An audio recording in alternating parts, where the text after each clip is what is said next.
Existem dois conceitos que são muito falados nessa bolha que eu existo, que mistura cinema e feminismo. Por serem tão comuns na minha bolha, eu de certa forma tomei como verdade que era um termo comum na internet, que era conhecimento geral. Contudo, eu acabei descobrindo que os termos em si não eram tão conhecidos, apesar dos conceitos serem algo bem conhecido por todo mundo. Os dois conceitos são male gaze, que em português significa algo como olhar masculino, e female gaze, que em português seria algo como olhar feminino. Oi, meu nome é Natália, eu sou viciada em filmes e séries e eu tô aqui pra falar de um tópico que vai um pouquinho além da tela, que é um tópico um pouco mais envolvendo algo por trás dos filmes e seriados. Tudo isso com muito exemplo, claro. Mas também um disclaimer que ambos conceitos podem ser traduzidos em mais de uma forma de arte, como por exemplo pinturas e esculturas. Vai muito além de só o cinema. Além, é claro, que também tem uma questão muito forte disso na literatura em si. Teve até mesmo uma trend no TikTok sobre essa questão. E não tem lugar melhor para começar esse vídeo do que com as definições. O male gaze pode ser definido como o ato de retratar personagens, principalmente femininas, de uma forma sexualizada. A personagem estaria sendo representada de uma forma a dar um prazer visual para o espectador homem e hétero. Por isso o nome. Mas apesar de ser muito atual, o termo surgiu lá nos anos 70 com essa mulher chamada Laura Mulvey. Também é importante lembrar que por a gente viver numa sociedade patriarcal, é muito comum que a gente tenha um male gaze internalizado em nós. Também é muito importante lembrar que o male gaze, ele pode ir além do visual da personagem. Você pode ver as questões do male gaze em personagens femininas na questão mesmo do papel que elas fazem na trama, muitas vezes agindo só como um acessório pro plot do homem. Ela tá ali apenas pra trama dele, pra validar as escolhas que ele tá fazendo. Já o female gaze é a ideia de ir contra esse conceito anterior. É sobre representar essas personagens como pessoas de verdade e não meros objetos. É importante lembrar que isso não quer dizer que a personagem não pode se vestir de forma atraente ou sexy. Não é sobre isso. Pelo contrário, o fato é que as mulheres têm que ter o direito de vestir o que elas quiserem, o que combinar com a personagem, sem deixar de ter essa visão de que elas são uma pessoa, de que elas têm os mesmos direitos de ser tratado como uma pessoa e não um pedaço de carne, de certa forma. Alguns exemplos de filmes com female gaze. A gente tem Clueless, que aqui no Brasil é conhecido como As Patricinhas de Beverly Hills, que é um filme que eu amo, inclusive as roupas nesse filme são muito legais também. A gente tem também Lady Bird, que é um filme onde totalmente coloca a personagem com uma visão muito mais humanizada, dá pra sentir assim esse toque feminino. E a gente também tem Portrait of a Lady on Fire, que eu ainda não cheguei a assistir, mas já ouvi muitas coisas boas sobre esse filme.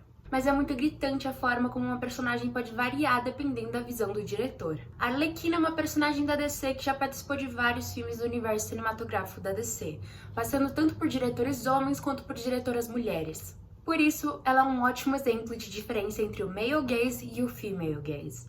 Eu tô colocando aqui na tela essas duas imagens, uma delas é do filme Suicide Squad e a outra delas é do filme Birds of Prey, ambos lançados pela DC e que fazem parte do universo cinematográfico dela. E ao observar a imagem assim, olhando rapidamente, você já consegue sentir uma diferença, mesmo que você não pare para pensar exatamente o que é, mesmo que você não consiga definir exatamente o que é essa diferença. Então por que a gente não compara junto, não é mesmo? No primeiro filme, a Harley, que é o nome dela em inglês, da Arlequina, a gente foi apresentado a ela pela visão do diretor David Ayer. Mesmo que tenha tido algumas modificações do filme por parte da DC, a gente tem motivos para acreditar que desde o início ele já tinha aquela visão da Arlequina, que foi o que passou pro filme.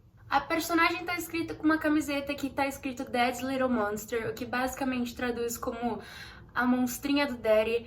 A gente também tem ela usando meia arrastão, que é tipicamente utilizada por um teor mais de sexy e coisa do tipo. E a gente também tem shorts que são tão curtos que parece o biquíni de meninas americanas.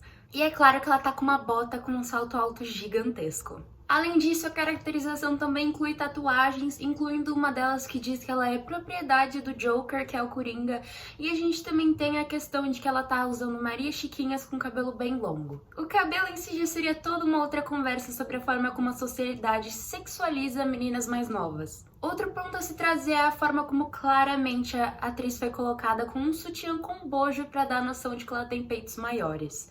E dá pra saber que tá essa diferença porque a gente tem outras fotos de comparação da personagem e dá pra ver que teve um negócio ali forçado em Suicide Squad. E eu achei relevante trazer à tona o contexto do filme.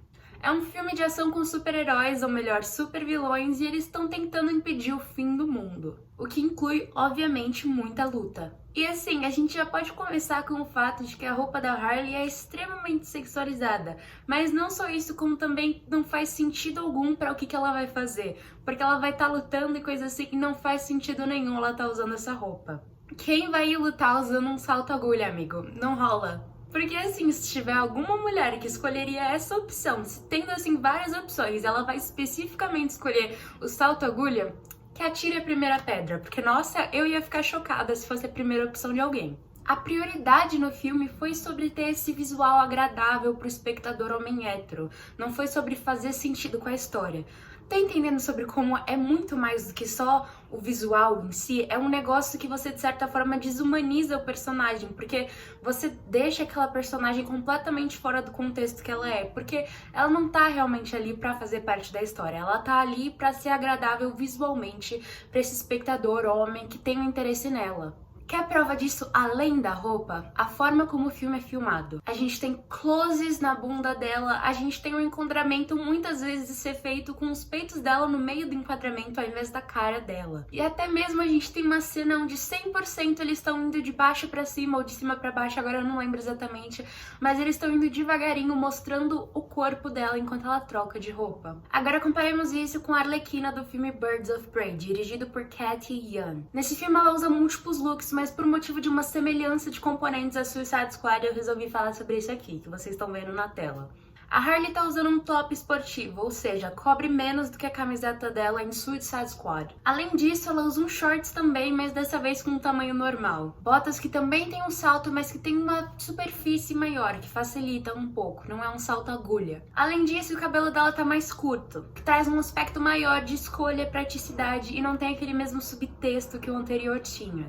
Por último, também dá para notar maior naturalidade na região dos seios dela. Vocês conseguem perceber como aqui parece mais que ela teve uma real escolha sobre as roupas dela? Porque as roupas, elas contam uma história da personagem, elas demonstram essa personalidade muito mais jovial e meio maluca que a Arlequina tem. Faz sentido com a pessoa que ela é e, de certa forma, faz sentido também com a história que está sendo contada. Até os próprios enquadramentos do filme mudam em comparação com o outro. E mesmo assim, na época que vazaram as fotos da Margot Robbie no set de Birds of Prey, que pra quem não sabe, a Margot Robbie é o nome da atriz da Arlequina, teve muito homem por aí falando que eles tinham tornado ela feia. Isso porque a ideia não era mais sexualizar ela pro aproveitamento deles. Saindo um pouco da Arlequina, eu quero apresentar também dois exemplos um pouco mais rápidos. Primeiro, a mudança do figurino das Guerreiras Amazonas, também da DC. No primeiro filme, que foi Wonder Woman, apesar de ter alguns fatores que são um pouco questionáveis, você ainda consegue ter essa noção de que é uma armadura para proteger na hora da luta. Já no filme Justice League, elas parecem prontas para ir pra praia curtir um sol. Tem tanta parte exposta que fica até ridículo de pensar que mulheres com esse nível de experiência em luta escolheriam esse tipo de roupa para uma batalha. Não faz sentido algum elas se protegerem tão pouco.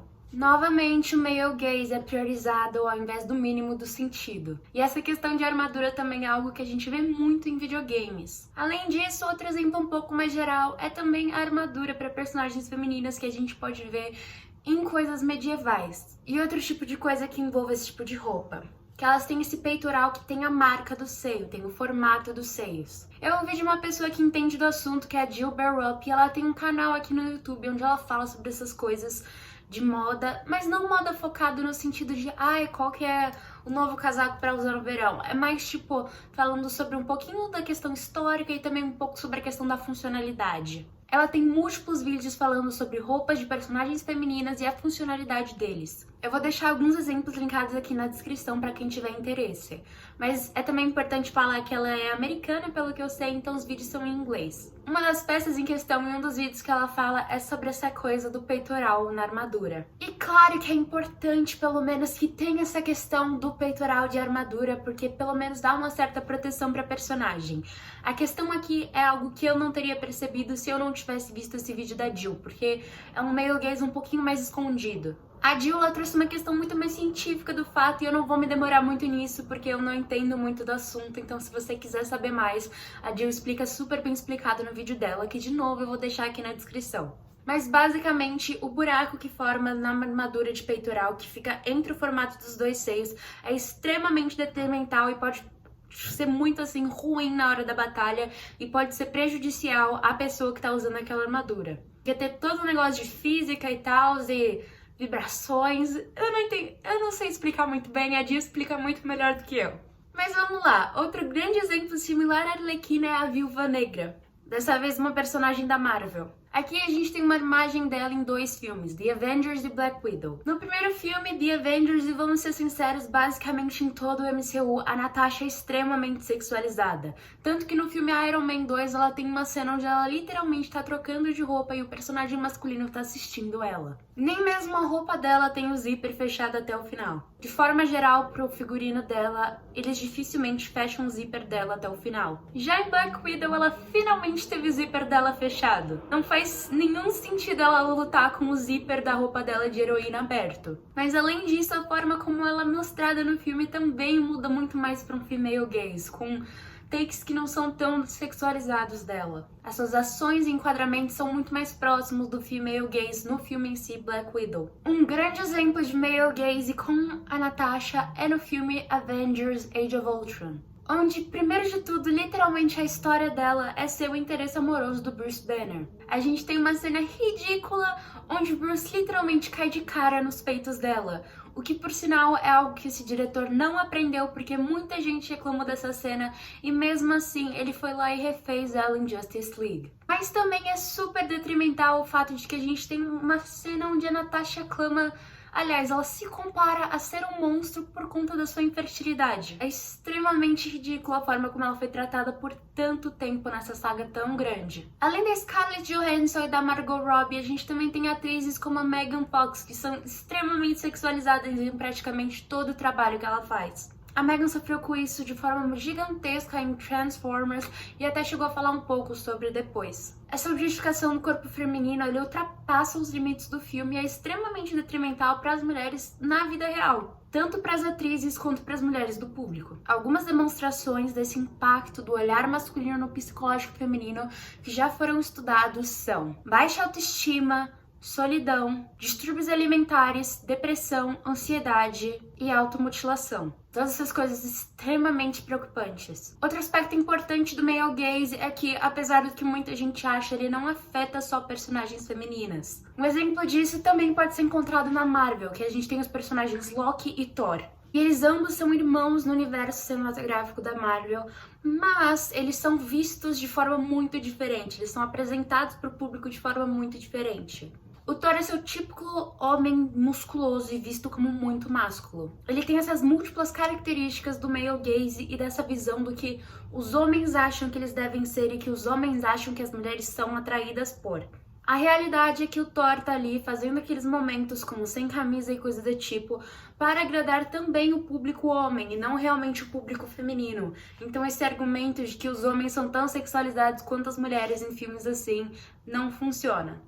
Porque, é claro, o Thor é atraente, tem muita gente que sente atração pelo Thor, mas o olhar feminino, o interesse feminino é muito mais complexo do que simplesmente mostrar um cara sem camisa. Nos últimos tempos agora, com maior liberdade para as mulheres falarem, a gente tem começado a perceber uma tendência muito forte em um tipo de visual assim masculino, um tipo de personagem masculino que agrada muito mais as mulheres. Tem um certo apreço por personagens como o Loki, que é o irmão do Thor. O Loki como um todo é um personagem muito menos sexualizado do que o Thor, mas ainda assim ele parece ter uma base feminina de fãs muito maior. E é difícil expressar pontos específicos de diferença entre o male gaze e o female gaze, nem sempre é tão claro, mas conforme você vai pensando mais sobre, estudando mais sobre, você começa a sentir essa vibe, sabe? E essa preferência feminina vai muito além da ficção. É muito gritante de você ver a forma como hoje em dia artistas que fazem grandes sucessos são homens que conseguem ter esse toque um pouco mais feminino, como Harry Styles, Timothée Chalamet e muitos, mas muito K-idols. Todos eles vistos como mais conectados com o seu lado feminino e muito apreciados pelas suas fanbases femininas. Porque é uma questão que mostra que o cara não tem medo de ser quem ele é. Quando as pessoas veem um cara assim que não tem esse medo de estar em toque com sua feminilidade também, as mulheres tendem a ter uma sensação um pouco maior desse olhar feminino. Tanto que muita gente chama caras do tipo como escrito por uma mulher. A forma como ele tá se portando soa mais como uma vontade própria e menos como uma forçação da barra por causa da toxicidade masculina que a gente tem no mundo. E é claro que isso que não quer dizer que todo homem tem que curtir usar vestido, todo homem tem que curtir usar saia, todo homem tem que curtir pintar as unhas. É uma questão de gosto. Outro exemplo de filmes que sexualizam homens é os filmes de Crepúsculo. Tudo isso por causa do male gaze. O primeiro filme em si foi dirigido por uma mulher e por isso apresenta elementos do female gaze. Enquanto do segundo filme pra frente a gente tem um diretor homem e uma constante sexualização de todos os personagens lobisomens. Algumas pessoas clamam que esse ato de colocar os homens dessa vez como sexualizados é meio que uma forma de contra esse male gaze que teve por tantos anos. Seria como uma forma de balancear a coisa, já que as mulheres foram sexualizadas por tanto tempo. Eu, particularmente, acho que a melhor forma seria abolir a objetificação como um todo. Lembrando que você abolir a objetificação, deixar de objetificar um personagem, não quer dizer que o personagem não pode estar sexy ou atraente, não é sobre isso. Mas tudo isso é um tópico que ainda está sendo muito conversado e é importante cada um formar sua própria opinião. Mas pelo menos pra mim é fato de que a gente precisa de mais mulheres no audiovisual por trás das câmeras, colocando a visão delas na frente da própria câmera. É importante trazer esse olhar dessas diretoras e fotógrafas e tudo do tipo. Mas também é claro que eu acho importante a gente também trazer o olhar de diretoras, fotógrafas, tudo isso, de pessoas negras e também de pessoas LGBT. Porque são olhares que muitas vezes são negados por parte do cinema e do audiovisual como um todo. E são olhares que você consegue ver uma sensibilidade maior sobre tópicos relacionados. A pressão do male gaze, ela afeta todo mundo. Não tem ninguém que é, parabenizado, não tem ninguém que sai melhor por causa disso. Objetificar um ser humano nunca é algo bom. E claro que tudo isso vai muito além da ficção.